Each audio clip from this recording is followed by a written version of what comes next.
علم و ہنر کے گہرے نیاب اساتذہ ہے، قوم کے محسن اس کے معمار اساتذہ ہے۔ میں کیا خراج تحسین پیش کر سکوں گا، میرے سارے لفظوں کی وجہ اساتذہ ہے۔ صدر اعلی وقار، میری آج کی تقریر کا عنوان ہے عظمت اساتذہ۔ صدر اعلی وقار، استاد یہ لفظ ایسا گلدستہ ہے جس سے پورا چمن عطر ہو، ایسا ستارہ ہے جس سے سارا آسمان منور ہو، سمندر کی موجوں کا یہ سلسلہ ہے کہ جس کی تلاطم سے زندگی کا ماں ہو، اور یہ ایک ایسی صبا ہے جس کی ٹھنڈک دلوں میں اتر جائے۔ مولوی وہ لفظ ہے جس کے دامن میں ان گن مشعلیں روشن ہیں، جس کا آنچل مستقبل کے جنونوں سے بڑا ہوا ہے۔ اگر ہم اس لفظ کے پرچ کھولیں تو شاید پتہ کرنے میں عمر بیت جائے۔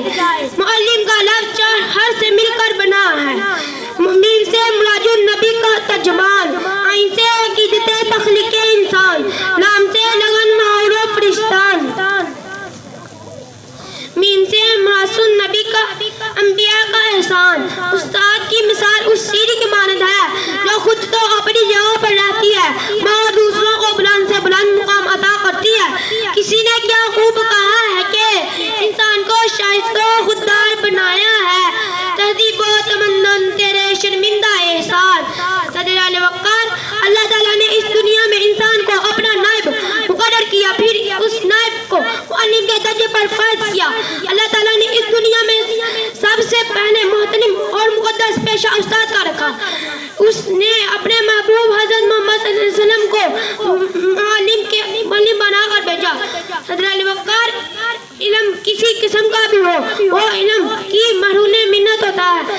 یہ استاد ہی تو ہوتے ہیں جو ہماری قوم کے لاتے ہیں۔ تو آخر میں صرف یہی کہوں گا، استاد میں تیری عظمت کو سلام، استاد تیری عظمت کو سلام۔ تو نہ ہوتا تو یہ دنیا ہوتی بے نام، تو نہ ہوتا تو یہ دنیا ہوتی بے نام۔ سکھایا شہنشاہوں کو رموز شہنشاہی، بخشا رہنماؤں کو سلاروں کو انداز کلام۔